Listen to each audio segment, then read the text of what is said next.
আমাৰ প্ৰভাবতে হয়েছে সমস্ত জগতৰ কল্যাণ। প্ৰভু ভগৱন্তৰো আমি অতিকৈ প্ৰিয়। সেয়ে যুগে যুগে প্ৰভু ভগৱন্তই অৱতাৰ ধাৰণ কৰি এই মৰ্ত্যপুৰীত আমাকে কৰিছে স্থাপন।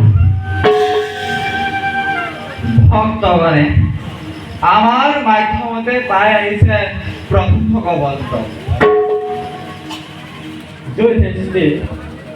তুমি আমার অতিকৈ প্রিয়, স্বর্গ তোমার প্রাপ্য।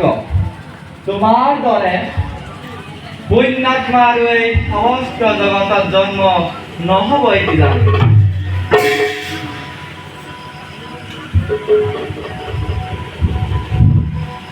হরিত হরণ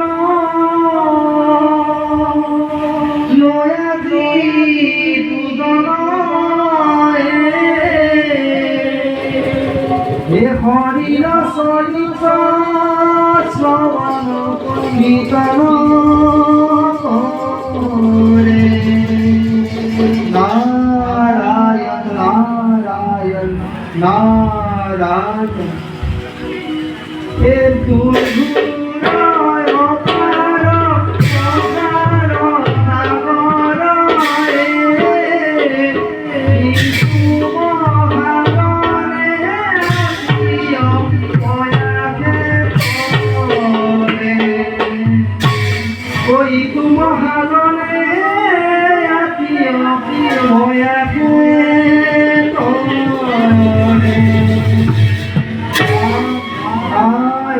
নারায়ণ নারায়ণ ধৰ্মৰ জয় হোক। প্ৰণাম দেৱৰ ধৰ্মৰ সেৱা পৰব্ৰহ্ম। আপোনাৰ দৰে এজন সাধু সন্তক সাক্ষাৎ পাই মই সৰুধন্য। আমিও সুখী হলো আপোনাক সাক্ষাৎ পাই। পাছে জটিল ক্ষণ আহিছে মৰ্ত্যপুৰীলৈ। দেৱৰ্ষি আগমন ঘটিছে কলিৰ। দেৱৰ্ষি আৰু সেয়েহেতু আমি উৎকণ্ঠিত মনে আহিলো আপোনাৰ সমীপে। কলিৰ আগমনৰ বাবে চিন্তিত নহব দেৱৰ্ষি। নাৰায়ণ ধৰ্মৰ ভেটি জানো ইমান থুনুকা যে কলিৰ প্ৰভাৱত হব স্থিৰ।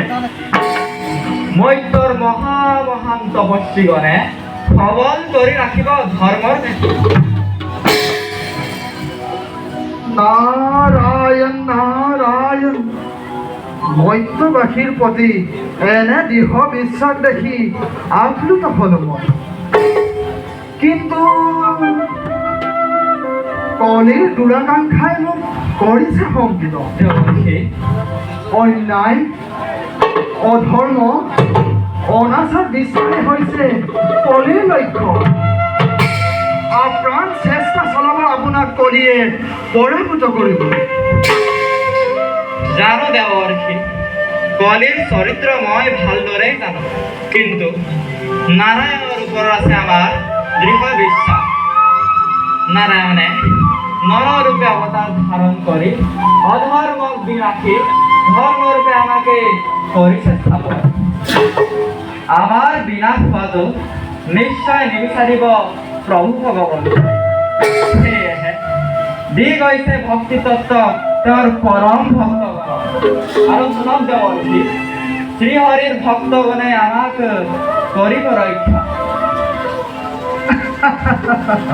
নাৰায়ণ নাৰায়ণ নিশ্চিত হলো মনুষ্যৰূপী ভক্তগণে ধৰ্ম ৰাখিব জীয়াই জগতৰ কল্যাণ ৰাখিব বৰ্তাই পাছে আমি এতিয়া বিদায়হে মাগো যাওক দেৱৰ্ষি কৰক আশীৰ্বাদ জগতৰ প্ৰাণীগণক যাতে ধৰ্মৰ পথৰ পৰা বিচলিত নহয় তেওঁলোক নিশ্চয় নিশ্চয় আমাৰ আশীৰ্বাদ থাকিব মনুষ্যগণৰ ওপৰত আমি এতিয়া আহিলো যাওক দেৱৰ্ষি নাৰায়ণ নাৰায়ণ নাৰায়ণ